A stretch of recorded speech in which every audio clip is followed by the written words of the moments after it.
दोस्तों स्वागत है आपका डिफेंस जानकारी में। दोस्तों पूर्वी लद्दाख में चीन की सेना पीछे हटने को तैयार हो गई है। सूत्रों के मुताबिक कल जो मोल्डो में भारत और चीन के बीच वार्ता हुई थी उसमें यह फैसला लिया गया है। दोस्तों इस बैठक में क्या क्या बात हुई है और आगे अमेरिका के एक मंत्री ने किया है भारत का खुलेआम समर्थन। दोस्तों वहीं चाइना नेपाल पर कब्जा करता जा रहा है जिसके कारण वहाँ की सरकार संकट में आ गई है। तो चलिए दोस्तों इसको बारीकी से जान लेते हैं। दोस्तों पूर्वी लद्दाख में चीन की सेना पीछे हटने को तैयार हो गई है। सूत्रों के मुताबिक कल मोल्डो में हुई भारत और चीन की बातचीत के बाद फैसला लिया गया। दोनों देशों के बीच पीछे हटने पर सहमति बनी है। दोस्तों दोनों देशों के बीच सकारात्मक बातचीत हुई है। चीन के साथ तनाव कम करने पर सहमति भी बन गई है। गालवान में भारतीय सेना का पराक्रम देखने के बाद चीन सहमा हुआ है। दोस्तों चीन ने तो अभी भारत का पराक्रम का सिर्फ ट्रेलर भर देखा है। अगर भारतीय सेना को हथियार चलाने की अनुमति होती तो सोचिए उनका क्या हाल होता। दोस्तों हिंदुस्तान के गर्दन तोड़ और हड्डी तोड़ पराक्रम के बाद अब बातचीत के टेबल पर चाइना आ गया है। कोर कमांड स्तर की बैठक चीन की तरफ से मोल्डो इलाके में 11 घंटे तक चली। हालांकि आज बैठक नहीं होगी। बैठक में भारत ने गालवान में हुई झड़प पर नाराजगी जताते हुए कहा कि चीन पैंगोंग झील से सैनिक हटाए। भारत ने यह भी कहा कि गालवान में हिंसा चीन की सुनियोजित साजिश है। दोस्तों हमारी सरकार ने लोकल कमांडर को अब हालात के मुताबिक हथियारों के इस्तेमाल करने की इजाज़त दे दी है। दोस्तों ये चीन के लिए एक साफ संदेश है। अब भारतीय सेना को खुली छूट मिल गई है। वह हालात के मुताबिक कुछ भी इस्तेमाल कर सकते हैं। जैसा वहाँ की परिस्थिति वैसा उनका निर्णय। चीन के साथ एलएसी पर तनाव के बीच अब सेना की तोप सरहदी इलाकों में पहुंचाई जा रही है। चीन को संदेश बहुत साफ है।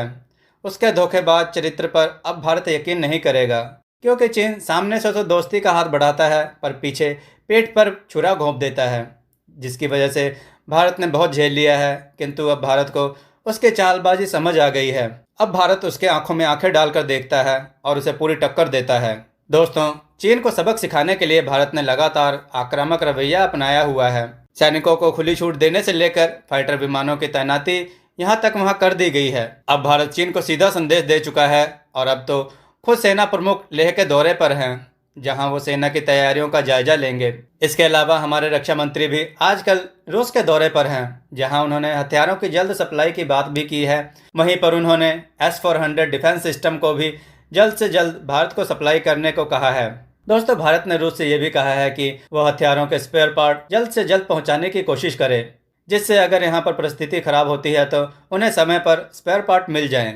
दोस्तों जहाँ इस समय रूस के साथ भारत की बातचीत चल रही है और हथियारों को फास्ट ट्रैक करने की कोशिश की जा रही है, वहीं दूसरी तरफ अमेरिका ने भारत का खुलेआम समर्थन करना शुरू कर दिया है। ये खबर चीन के लिए अब झटके देने वाली है। दोस्तों अमेरिका के एक शीर्ष भारतीय अमेरिकी सांसद ने भारत की सीमा पर चीन की हालिया आक्रामक गतिविधियों की निंदा करते हुए चीन से अपील की है कि वे तनाव बढ़ाने वाली रणनीति को छोड़ कूटनीति अपनाएं। पिछले सप्ताह गालवान घाटी में चीनी सैनिकों के साथ हिंसक झड़प में एक कर्नल समेत भारत के 20 जवान शहीद हो गए थे। दोस्तों उन्होंने कहा कि ऐसी झड़प के बाद वहां की सीमा की स्थिति काफ़ी गंभीर हो गई है।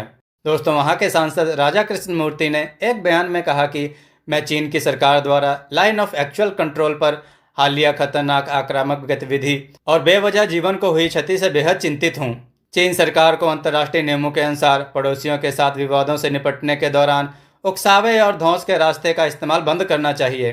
दोस्तों उन्होंने यहाँ तक कह दिया कि मैं चीनी सरकार से कड़ाई से अपील करता हूँ कि वह तनाव बढ़ाने वाली धृष्टता की राह को छोड़ भारत के साथ अपने सीमा विवाद से जुड़े सवालों के हल के लिए कूटनीति का रास्ता अपनाएं। दोस्तों हमारी अगली खबर निकल के ये आ रही है कि नेपाल अब बुरी तरह फंस चुका है। चीन उसको अपने पंजे में दबोच रहा है, उसकी इंच इंच कर जमीन अपने कब्जे में ले रहा है।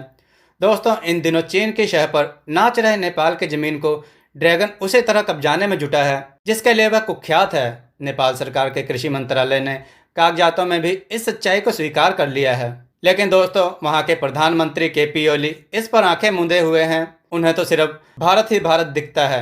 वे भारत के खिलाफ लोगों की भावनाएं भड़काने में जुटे हुए हैं। दोस्तों नेपाल के कृषि मंत्रालय ने एक डॉक्यूमेंट में कहा है कि तिब्बत में चल रहे बड़े रोड डेवलपमेंट प्रोजेक्ट से नदियों का रास्ता बदल दिया गया है और चीन ने नेपाल की भूमि पर कब्जा करके अपनी सीमा को बढ़ा लिया है।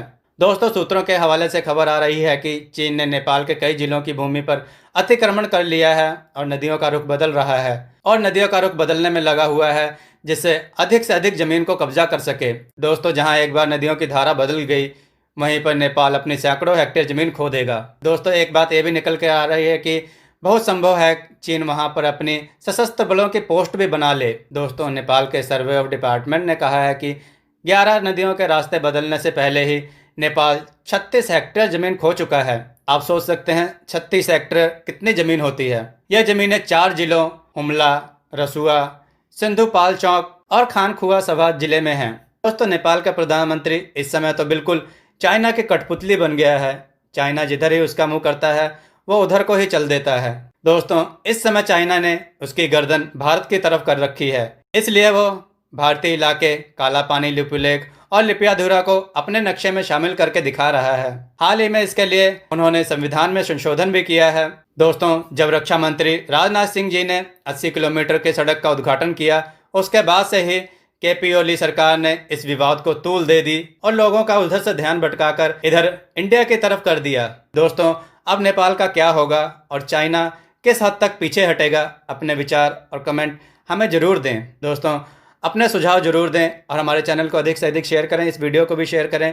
जय हिंद, जय भारत, वंदे मातरम।